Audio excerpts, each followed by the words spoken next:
Ex-Nazi Code. Breaker reveals. Encrypted reports. Documenting harassment routines against women prisoners. January 17th, 1945. Bletchley Park, Buckinghamshire, England. The winter fog clings to the Victorian mansion like a shroud, muting the sound of footsteps on gravel paths worn smooth by years of secret traffic. Inside Hut 6, the air tastes of stale tobacco and burnt tea, thick with the metallic tang of overheated wireless receivers. A single typewriter clacks in rhythmic urgency, its keys striking ribbon and paper with the precision of a metronome counting down to revelation. The woman's hands pause above the keys, not in hesitation, but in recognition. The decrypted message before her does not speak of troop movements or U-boat coordinates. It speaks of something else entirely, something the war tribunals would later struggle to categorize, to contain within the language of international law. Her breath catches, visible in the unheated room as she reads the German words now rendered into English, clinical and stark. Sonderbehandlung für weibliche Häftlinge. Procedure 7b, Ravensbrück, repeated weekly. This is where history pivots on the head of a pin, not in the thunder of artillery or the diplomatic handshakes captured by newsreel cameras, but in the quiet horror of a single decoded transmission, intercepted from the ether by minds trained to see patterns in chaos. The story of how enemy communications revealed systematic brutality against women prisoners begins not in 1945, but in the methodical German confidence of 1939, a confidence born from the Enigma machine's rotating cylinders, each position representing one of 159 million possible encryption combinations. The Nazi High Command believed their communications invulnerable, a mathematical fortress protecting not just military strategy, but also the bureaucratic apparatus of terror. They were wrong. What they encrypted in the cold certainty of technological superiority, Allied codebreakers would decrypt in the desperate determination of survival. And what those decryptions would reveal went far beyond battlefield intelligence. They documented a system, a routine, a catalogue of degradation implemented with the same German efficiency that organised railway timetables and supply requisitions. The German military mind, shaped by Clausewitz and hardened by Prussian tradition, expected war to be a matter of logistics and will. The SS administrative staff who composed these encrypted reports expected their communications to remain sealed, known only to those who shared their ideology and their insulation from consequence. They documented their actions not out of pride, though that was present, but from the bureaucratic compulsion that characterized the Third Reich's entire apparatus. Everything recorded, everything filed, everything encrypted and transmitted with the mechanical faith that the enigma could not be broken, that the enemy could not possibly penetrate the mathematical labyrinth protecting their secrets.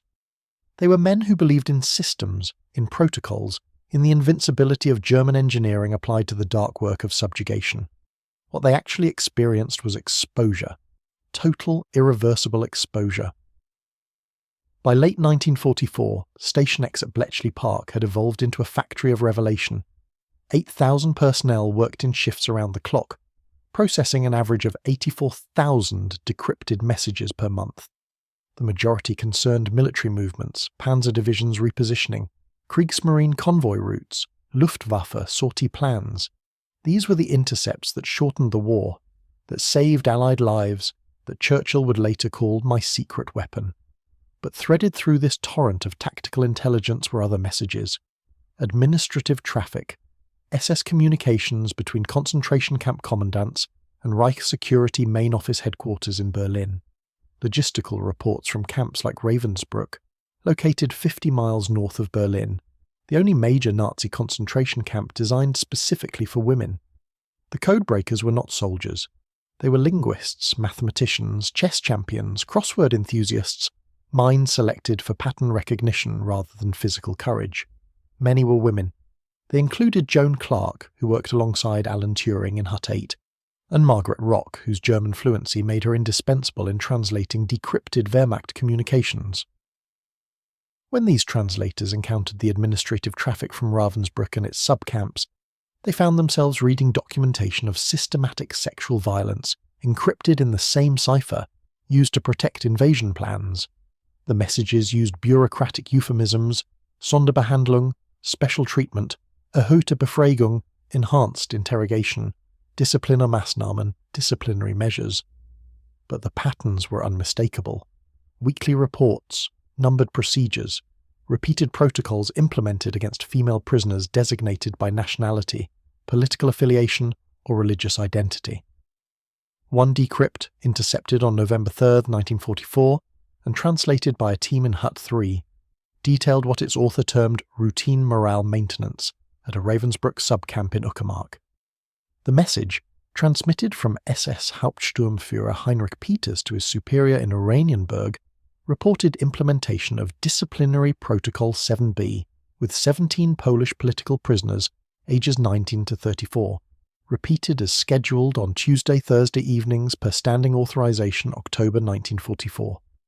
The decrypt included a requisition for additional medical supplies to treat minor injuries resulting from protocol implementation. The translator who first rendered this message into English, a 26-year-old Scottish woman named Elizabeth Ferrier, would later testify before the War Crimes Tribunal that she had to leave her desk and walk outside into the November cold before she could finish the translation. The fog that morning tasted of coal smoke from the heating plant. She remembered that specifically. She remembered thinking the smoke smelled like ordinary life, and how that ordinariness mocked what she had just read. The Enigma decrypts from Ravensbrück camp administration accumulated throughout late 1944 and early 1945 like sedimentary layers of documented horror. They revealed a system of harassment and assault implemented not by rogue soldiers or individual sadists, though such men existed, but as institutionalized routine, scheduled with the same bureaucratic precision the Reich applied to munitions production quotas. One series of intercepts from February 1945 documented what the SS termed Nachtappell, night roll call, conducted between 2200 and 0100 hours in barracks 14, 17 and 23. These were not roll calls. The decrypts made this clear through their clinical attention to detail, numbers of prisoners involved, duration, medical officer presence, supply requisitions for specific medications used to treat injuries. The messages were administrative reports, tracking implementation of authorized procedures designed to break will and destroy dignity. The historical record shows that Ravensbrück, established in 1939, imprisoned approximately 130,000 women and children during its operation. The camp's population included political prisoners, resistance fighters, Jewish women, Romani women, Jehovah's Witnesses, so-called asocials, and prisoners from across occupied Europe. The SS administrative structure treated the camp as an experimental laboratory for various forms of medical torture, forced labour and systematic degradation. Dr. Karl Gebhardt, Heinrich Himmler's personal physician, conducted medical experiments on prisoners there. Fritz Sören served as commandant from 1942 until the camp's liberation. The encrypted administrative traffic intercepted by Bletchley Park documented this infrastructure of brutality in real time, message by message, revealing not just what happened, but how it was organised, authorised, and reported up the chain of command. The codebreakers at Station X faced a profound moral paradox. The intelligence they extracted shortened the war. This was quantifiable. Historians later estimated that the Enigma decrypts reduced the European war by at least 2 years, saving hundreds of thousands of lives. But the specific decrypts revealing systematic abuse of women prisoners could not be acted upon directly. Any Allied response, public condemnation, targeted rescue operations, would alert the Germans that their communications were compromised. The strategic value of maintaining the secret outweighed the tactical value of any individual intervention. So the decrypts were translated, filed, forwarded to intelligence analysis sections, and stored. The women who translated these messages carried the knowledge silently. They continued their shifts, maintained operational security, and processed the next batch of intercepts. Elizabeth Ferrier would later describe this as translating hell while maintaining perfect silence about the flames. The symbolic object that recurs through this history is not a weapon or a sound, but paper itself. The flimsy paper of the decrypt sheets, onion skin thin, marked ultra-secret in red ink across the header. Thousands of sheets, each containing fragments of documented atrocity, each handled by multiple hands, intercepted by wireless operators, processed by cryptanalysts, translated by linguists, analysed by intelligence officers, filed by archivists. Paper that could burn, that could be pulped, that could disintegrate with water or time, yet paper that survived, that was preserved in archive boxes after the war, that eventually became evidence. At the Nuremberg trials and subsequent war crimes proceedings, selected Enigma decrypts were declassified and entered into the historical record. The paper trail created by German bureaucratic thoroughness, protected by their misplaced faith in Enigma's security, became the documentation of their crimes. The very efficiency that characterized the Nazi administrative state, the compulsion to record, to report, to maintain files, provided the evidence for their conviction. By March 1945, the Allied advance into Germany accelerated. Soviet forces approached from the east, American and British armies from the west. Ravensbrück camp administration began destroying records. Barracks were emptied through death marches, prisoners forced westward ahead of the Soviet advance. On April 30, 1945, the Red Army liberated what remained of Ravensbrück. They found approximately 3,000 prisoners too sick to evacuate, along with partial documentation the SS had failed to destroy. But the most complete record of what had occurred, the administrative traffic, the routine reports, the systematic documentation of harassment protocols, existed not in the camp's surviving files, but in the intercept archives at Bletchley Park, where encrypted German confidence had been transformed into decrypted evidence. The post-war tribunals struggled with how to prosecute systematic sexual violence. The Nuremberg Charter included crimes against humanity, but the specific language focused on murder, extermination, enslavement, deportation. Rape and sexual abuse were not explicitly enumerated as prosecutable offences. When prosecutors presented evidence of such crimes, they often appeared as footnotes to charges of torture or medical experimentation. The cultural and legal frameworks of 1945 to 1946 lacked the vocabulary and the will to treat sexual violence against women prisoners as a distinct category of war crime. Yet the evidence existed documented in the decrypts. Elizabeth Ferrier and 3 other Bletchley Park translators testified at the Hamburg-Ravensbrück trials in 1946-1947, where 16 SS staff members faced prosecution. The women codebreakers, sworn to secrecy throughout the war, were finally permitted to speak, though only about specific decrypts, carefully selected to avoid revealing the full scope of Allied code-breaking capabilities. Fritz Suren, Ravensbrück commandant, was convicted of crimes against humanity and hanged on June 12, 1950. Dorothea Binns, senior female overseer, was hanged on May 2, 1947.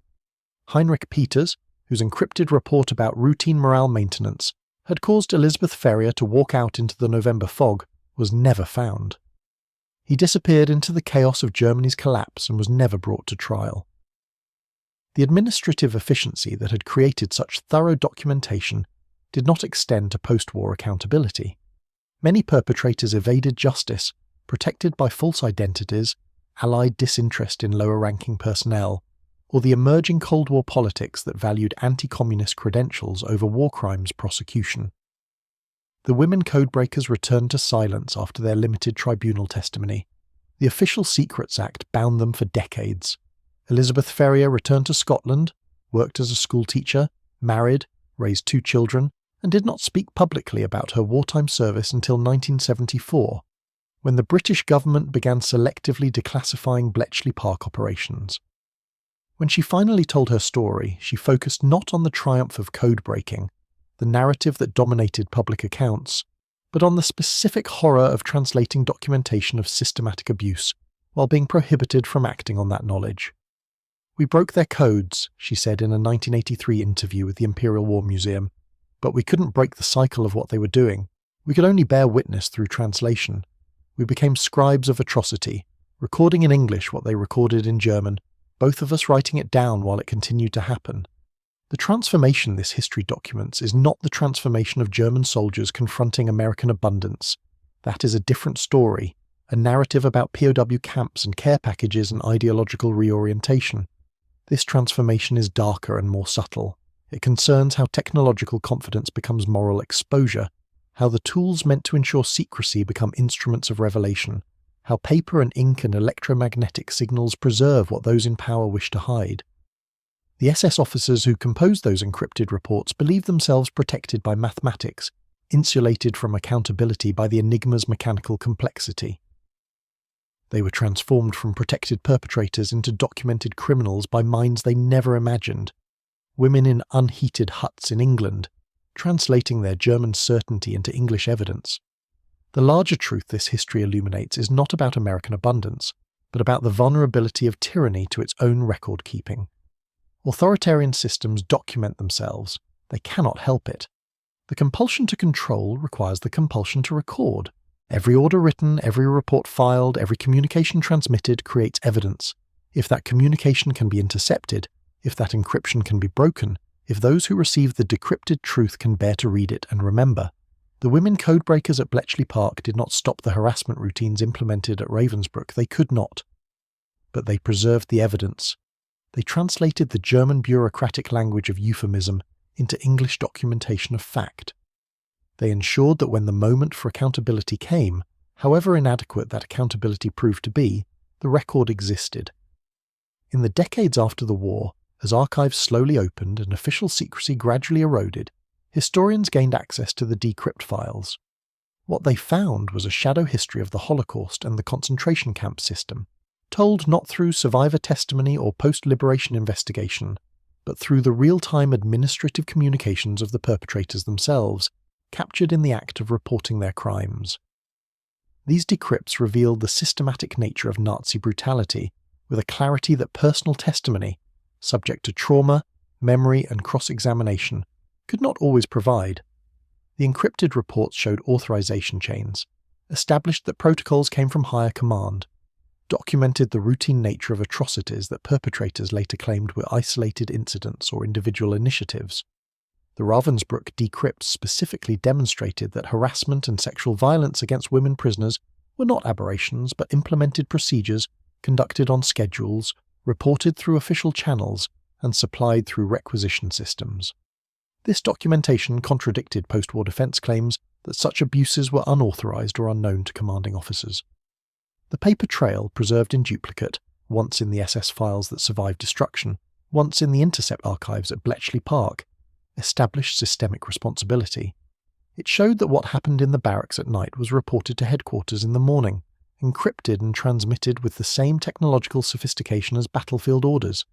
Elizabeth Ferrier died in 1994 at age 76. In her final interview, recorded by the BBC in 1992, she reflected on her wartime service with complex pride and lingering sorrow. She was proud of the code-breaking work, proud of contributing to Allied victory, proud of the mathematical and linguistic achievement that Station X represented. But she carried sorrow for what she described as necessary silence in the face of documented horror. Necessary for the war effort, but morally corrosive to those of us who knew what we knew and could say nothing, could do nothing except keep translating, keep filing, keep the secret so that the intelligence advantage remained intact. She did not regret the decision to prioritize strategic intelligence over tactical intervention. She understood the arithmetic of war, the calculation that breaking Enigma saved more lives than any individual rescue operation could have. But understanding the necessity did not erase the moral weight of silent knowledge.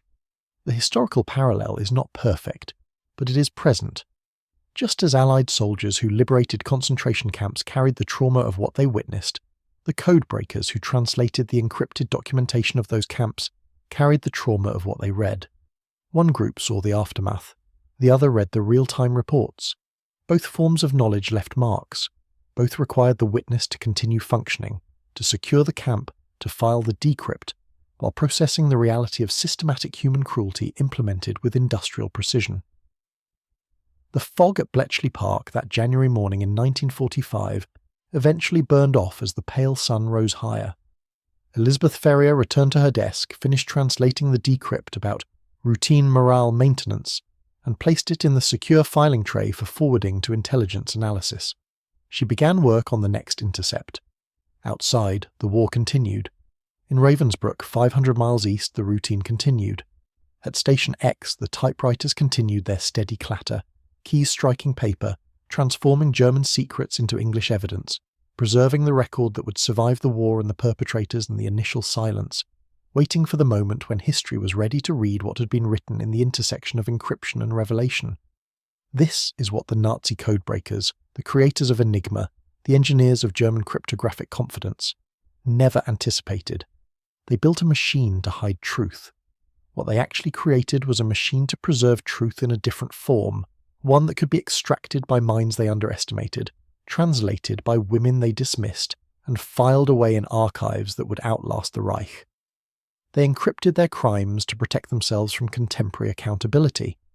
What they did was create a time capsule of documented culpability, sealed not by secrecy, but by the methodical work of translation, filed away in archive boxes, waiting. The epilogue is this: freedom preserves. Tyranny may document itself, but tyranny also destroys its records when exposure threatens. The SS burned files. The Reich shredded documents. Camp administrators ordered evidence destroyed as Allied forces approached. But the intercepts existed beyond their control, held in a Victorian mansion in Buckinghamshire by people who understood that bearing witness through translation was itself a form of resistance. The abundance represented here is not material, not chocolate bars or care packages or the industrial output of American factories. It is the abundance of memory preserved against the will of perpetrators. It is the multiplication of the record through interception and decryption, creating copies that tyrants could not destroy because tyrants did not know the copies existed.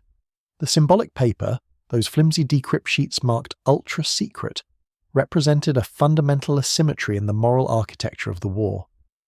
The Nazi regime built its system on control of information, on the assumption that what was encrypted remained hidden, that what happened in the camps would be known only to those who shared the ideology and the guilt.